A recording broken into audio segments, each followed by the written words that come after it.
Countdown for blastoff. X -5, -4, -3, -2, X -1, fire.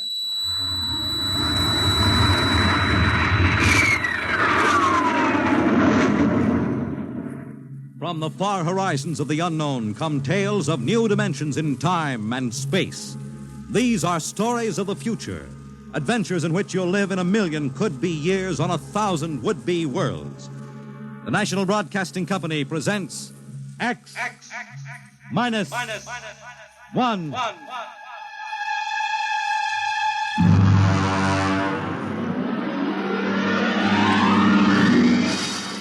Tonight's story, The Man in the Moon.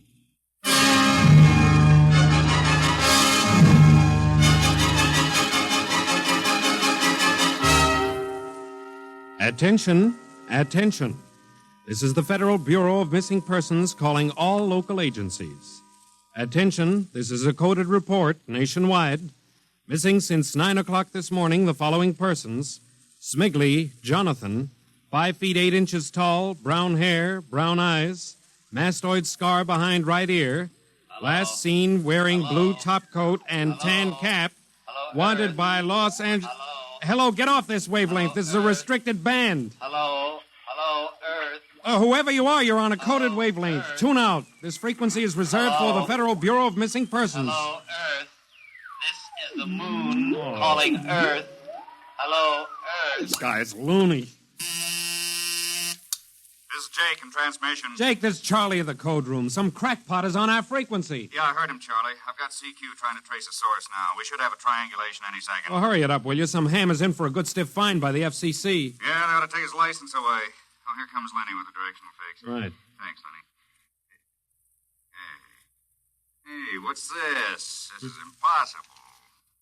What's going on down there? How about it? Get that ham out of my kilocycles. Oh, listen, Charlie, unless this is a gag, that interference is being beamed from 240,000 miles away. Oh, now, Jake, you know there ain't no such thing as 240,000 miles away. Yes, there is, Charlie. Straight up. Oh, now, wait a minute. Charlie, that signal is coming from the moon. Are you nuts? Oh, somebody might be bouncing it like a radar signal. Radar on this frequency? Where'd you study basic radio? Now, listen, Flathead, you asked for a fix. I gave the best fix our instruments can find. Take it or leave it. Somebody on the moon is calling the Bureau of Missing Persons.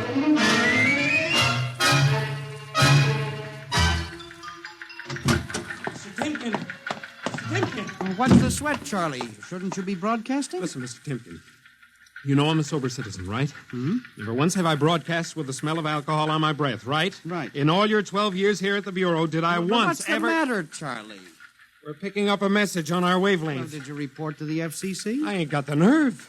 Well, what's wrong? You'll scream when you hear this, Mr. Timken. You'll jump right out the window, but... We are getting an SOS from the moon.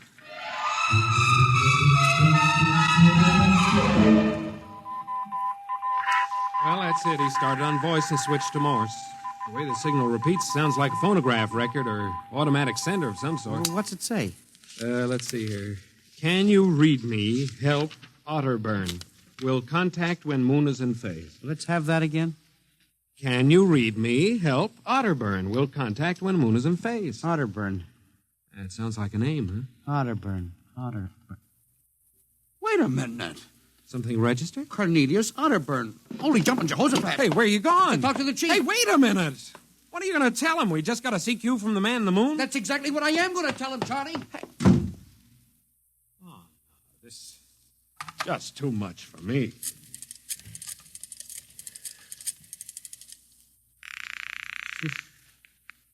Washington Star Ledger. Let me have O'Brien on city desk. A moment.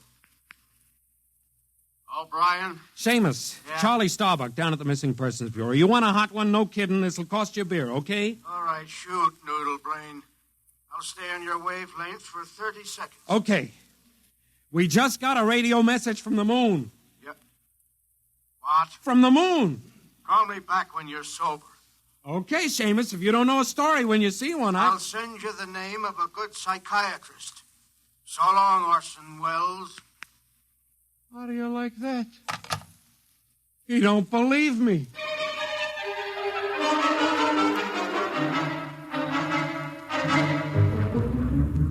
Otterburn, Mr. Wade.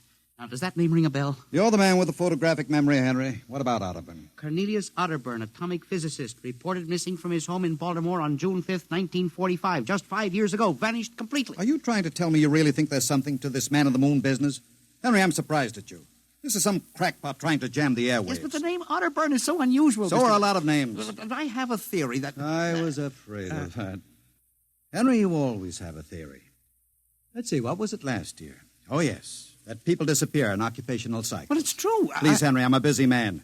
You expect me to believe that this Otterburn is sitting up on the moon, sending out shortwave messages? Well, he might be on Earth bouncing the messages off the moon, but who's to say he isn't on the moon? Henry, as chief of this bureau, I have my hands full trying to coordinate reports from 48 states and Alaska. I have no time to include the moon. But, Mr. Wade... Out, Henry. But, Mr. Wade... Out, I'm busy. Yes, sir. Oh, here. Take this folder of reports for the dead file. Yes, sir. And no more nonsense, eh, Henry? Yes, sir. I appreciate that you have a very dull job filing old missing persons reports, and I appreciate that you take an active interest in the affairs of the Bureau. But no more nonsense, huh? No, sir. No more nonsense.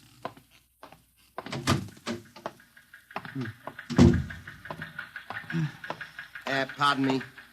You are Mr. Henry Timken. That's my name. Permit me, Jefferson Philo, scientific feature writer. Oh, how do you do? Oh, are you a newspaper man? Not exactly. I write as a hobby. Occasionally the papers give me leads on an assignment. If I may have a moment of your time. Oh, certainly. Just sit down at my desk over here. Thank you. My, that's quite a stack of papers. Filing. I'm the records custodian of the Bureau. 12 years and never misplaced a record. Magnificent. I admire the precise mind, Mr. Timken. Of course.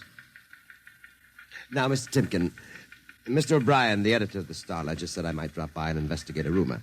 Only a rumor, mind you, that a message from the, moon? Well, we aren't certain it's from the moon. It may be a bounce. They have bounced radar waves off the moon, you know. Yes, I know. I wrote the first newspaper article on it. Really? I'd be interested to read it. I must have a copy in my Well, briefcase. don't bother. Oh, but I insist. Oh, yes. There you are. I'll leave it on your desk. Oh, thank you very much. Now, about this message from the moon, Mr. Timken. Well, now, we don't know for sure, as I said. But I believe that this message, wherever it originates, is from Cornelius Otterburn. The physicist? Oh, do you know him? I once wrote an article on his contribution to nuclear mechanics. A brilliant man, Otterburn. Years ahead of his contemporaries. Well, whoever is sending those signals, if he isn't on the moon, is at least using the moon as a sounding board, bouncing the signal. But why, Mr. Timken? Why? Well, if you will come here tomorrow night at 8, Mr. Philo, we may learn the answer to that question. I've arranged with Charlie, our radio man, to let me use the equipment. May I consider this an invitation? You certainly may. Very well, sir. Until tomorrow night, then. Goodbye, Mr. Philo. Let's see now. Aiken, Abelard, Abramson, Rono, Atch... Well, that's funny. Now, where did this list of names come from? Paul Aarons, astromathematician. Robert Simons, electronic engineer. Carl Parker, mining specialist. Well, this must have got mixed up with the papers on my desk by accident. Peculiar list of names.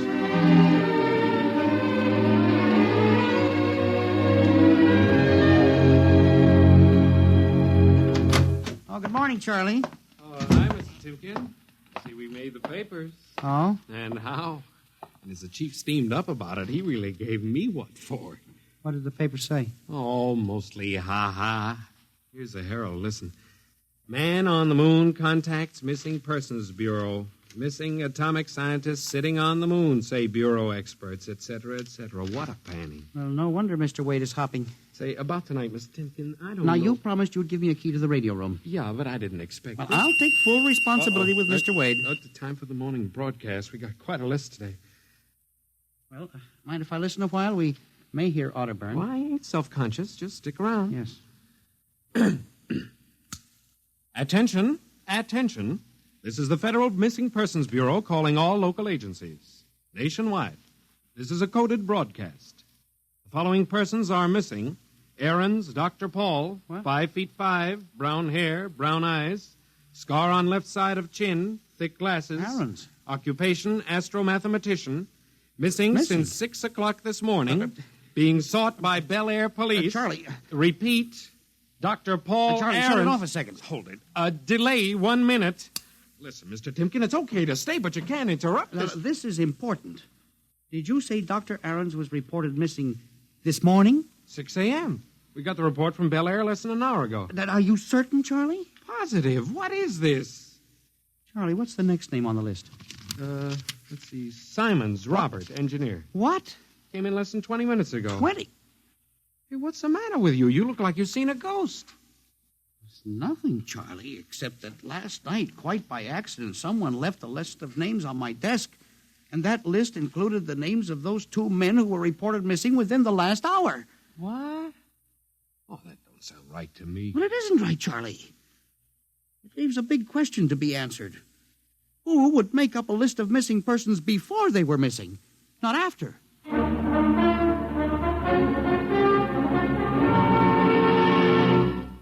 And you say this list of names was left on your desk accidentally? Well, I believe so, Mr. Wade.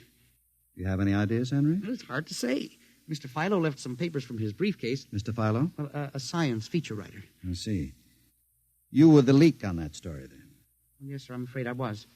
I didn't think it would be treated as a laughing matter. Well, we'll deal with that later. Yes, sir. What's this Philo like? Well, he's a strange old duck, bald, thick glasses, tall. He walks stooped over. Seems to know a great deal about scientific data, but, of course, being a science writer, Is there any other possibility? I believe that this is all hooked up with the broadcast from Otterburn. That seems to be a very remote possibility. Well, the Missing Persons Bureau deals in remote possibilities, Mr. Wade. I do not require a statement of policy. Yes, sir. What's the theory? Well, for some time now, it has been my contention that in a country like ours, where even the cleverest criminal can be ferreted out and located eventually, there is no such thing as a missing person. I was afraid of that. Now, for 12 years now, I have kept the central files, where information from all over the country is channeled and recorded. I have made a private study. This is beginning to sound familiar, Henry. And I have discovered that each year, literally thousands of persons vanish, leaving no trace. They are never located. Where do they go? Nobody knows. And And they disappear in interesting cycles. what sort of cycles? Occupations, for example. One year we'll have a run on, well, say, coal miners. Next year, the proportion of engineers increases. And then scientists. And What do you think happens, Henry? I don't know, Mr. Wade, but I'm beginning to suspect that somebody else has discovered the same phenomenon, even to the point, perhaps, of being able to predict who will turn up among the missing next. Philo? Well, I don't know, but I would like to find out. And you think Otterburn may be a part of this picture? Mr. Wade, I definitely do. Henry, do you honestly expect me to buy an idea like Well, that? it is more than an idea. The 2 top men on this list are missing, and... Maybe so, but the rest of them aren't. Parker, Watson, Gibbs. Why, I saw Parker in the restaurant where I had lunch today. Yes, but and if Mr. you think Wade- I'm going to make myself a laughingstock by accepting such a crack-brained theory... Well, Excuse me. Yes. Hello, Wade speaking. Yes? Yes? I see. What name? Just a moment. Henry, let me see that list again. Here you are, sir. Go ahead. I see. I'll get back to you. I guess I owe you an apology, Henry. Sir? Harold Parker was just reported missing. Parker? 3rd man on your list. Holy mackerel. Exactly. Henry, for a good many years now, I've ridiculed these theories of yours. I don't know. Perhaps I've underestimated you. Maybe this time you've really stumbled onto something. What do you intend to do, Mr. Wade? I don't know. I haven't thought it out yet. I was planning to listen for another broadcast tonight in the hope that Otterburn might try to contact us again. Good idea. I believe I'll join you. I also invited Mr. Philo, the feature writer. Oh? I'll be glad to meet him. I'm beginning to get interested in you, Mr. Philo. Mr. Wade, you don't think... That he's mixed up in this? Yes, sir. I don't know, Henry. But it suddenly strikes me that we don't know very much about him, really. We ought to contact the police. No, Henry. I think we're better off keeping this between ourselves for the moment. We're dealing with the unknown. And in solving an equation for the X factor, it's often easier to limit the number of terms. You follow me? I don't know, Mr. Wade. There may be more danger in what you have discovered than you are aware of. Let's keep it quiet. Do you agree? Maybe you're right, Mr. Wade. I hadn't thought of the danger involved.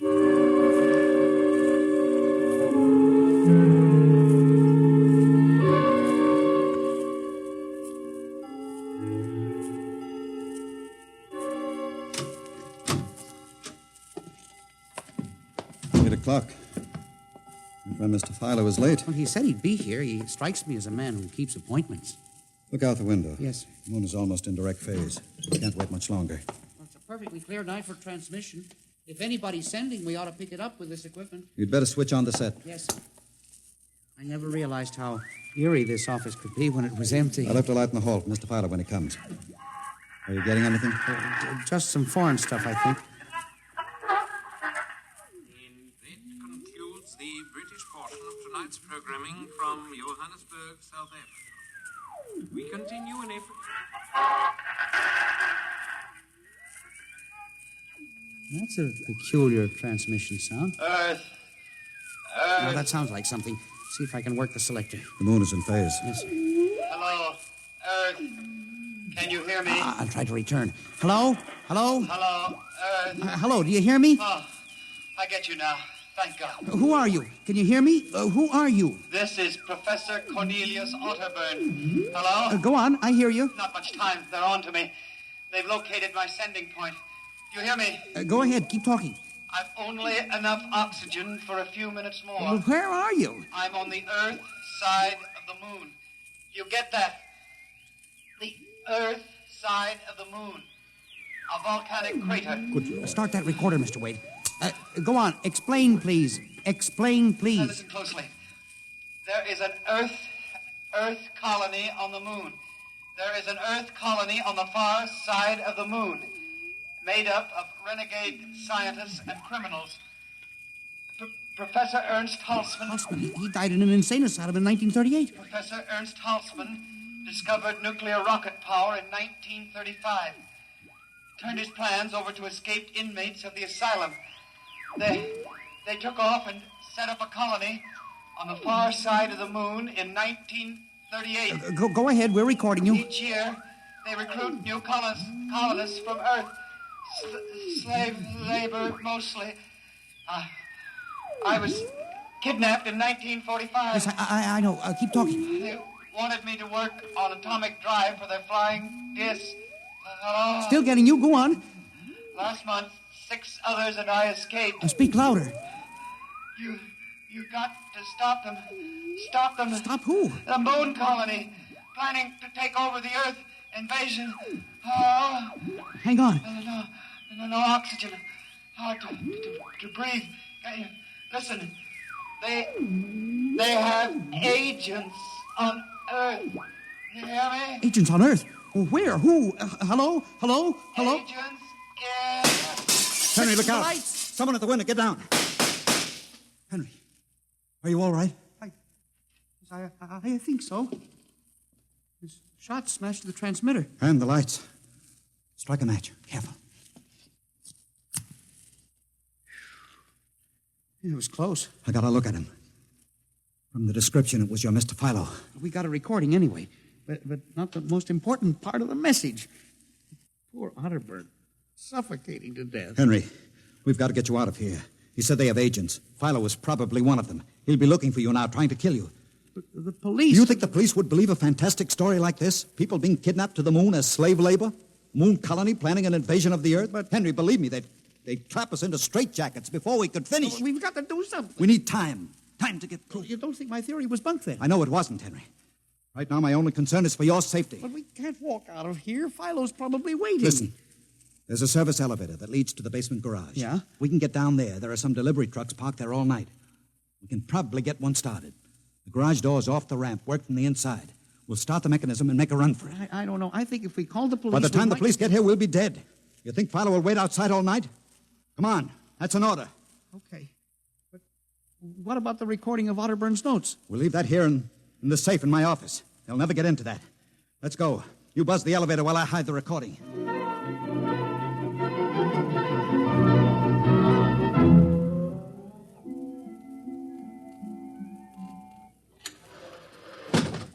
This is the basement. Come on. Keep to the side. Yes, sir. Shh. Let's try that delivery truck over there. I'll get in. All right, Henry. You start the mechanism to open the garage door, then jump onto the truck. Yes, sir. We'll make a dash for it. Where can we go? I have a farm outside Chevy Chase. It's private. Miles from the nearest neighbor and completely hidden by trees. We'll run for that. Go ahead. Start the door up. All right.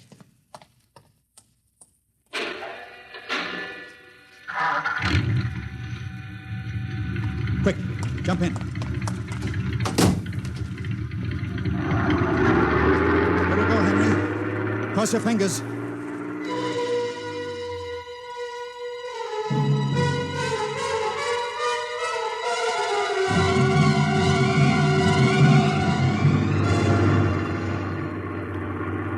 We made it out all right. Anything doing? There's a blue coupe behind us, Mr. Wade. It seems to be following. I'll cut up Pennsylvania Avenue. Now Route 1 toward Baltimore.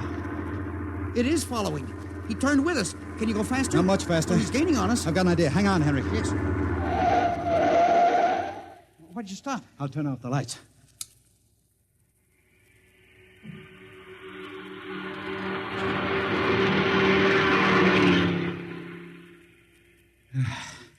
It worked. He shot right past us. Now we'll double back and go out another route.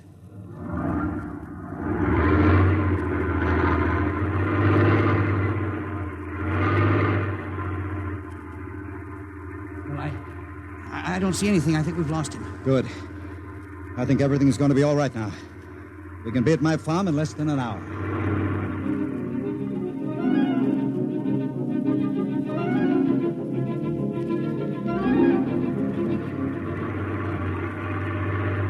Not much longer now.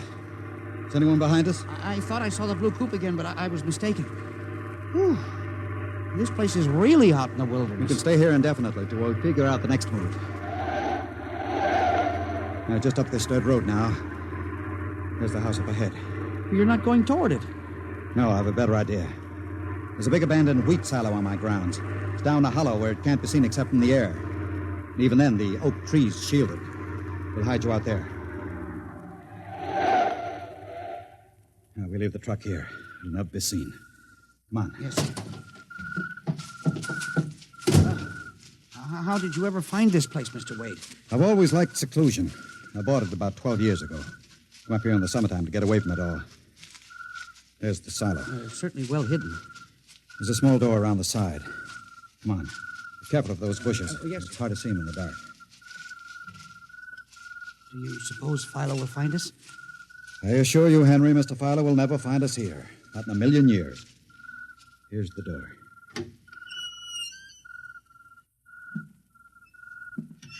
It's pitch dark. Hold my arm. I know the way.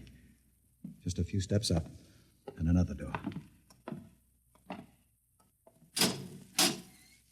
Steel. Well, this is an unusual silo. Double-walled, wood outside and steel inside. Completely fireproof.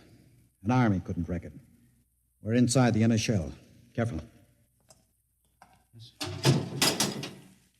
You're in a circular room. Stay here a moment. I'll go outside and see if the coast is clear. In a moment, your eyes will become accustomed to the darkness. I'll bring back some food and water. Don't be long, Mr. Wade. This place gives me the willies. Just a moment.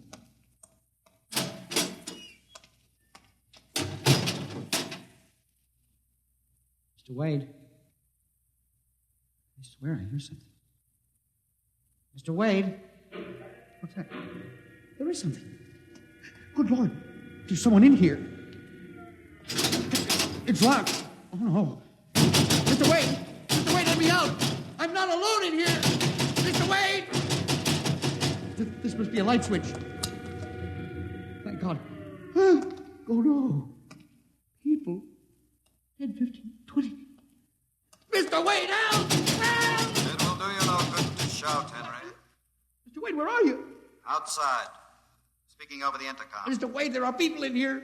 15 or 20 of them. They're sitting like statues, just staring at me. They won't hurt you, Henry. What? They've all been drugged. They're even more helpless than you. But who are they? Permit me to introduce them, Henry, since they're currently unable to introduce themselves. The gentleman seated before you, the one with the scar, is Dr. Paul Ahrens, the astromathematician. Next to him is Mr. Robert Simons, electronic engineer. Names on the list. Yes, you're familiar with the rest. They've all been, shall we say, recruited for work with Professor Halsman's group on the moon. Moon. Then you're one of them. Of course. Oh, yes. There's one whose name was not on our list. If you'll turn around, Henry, you'll recognize the drugged form of your old friend, Mr. Philo. Philo? But I thought... That he was part of the conspiracy? No. On the contrary. His snooping made it necessary for us to include Please put the man in the window, the one who fired the shot. an agent of mine, the pilot of this ship. Ship? What ship? This silo is camouflaged for a rocket launching platform. In a moment, the roof will slide back for the rocket's takeoff. A rocket ship? In exactly 70 hours, you and your companions will join Professor Otterburn on the moon. But you can't do this to me. We have done it, Henry. No. You see, there was another name omitted in that list, which I carelessly mixed up with your papers. That of Henry Timken. No. Bon voyage. I won't let you do this. You can't. Please let me out. Let me out, please. This can't happen. Let me out. Let me out.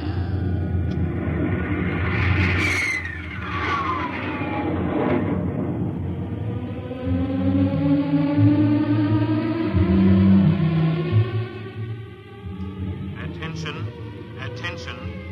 Missing since 8 o'clock last night, the following persons. Timken Henry, age 45, height 5 feet 8, 165 pounds, brown eyes, slightly balding. Occupation, records custodian. Repeat, Timken Henry, age 45, height 5 feet 8, 165 pounds.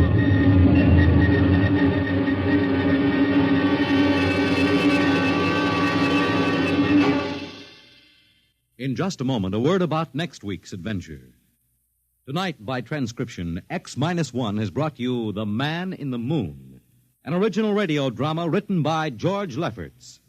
Featured in the cast were Louis Van Ruten as Henry, Santos Ortega as the Chief, Ross Martin as Charlie, Sidney Smith as Otterburn, Bob Haig as Jake, Joe DeSantis as Philo, and Ed Latimer as O'Brien. Your announcer, Fred Collins. X-1 was directed by Fred Way and is an NBC Radio Network production.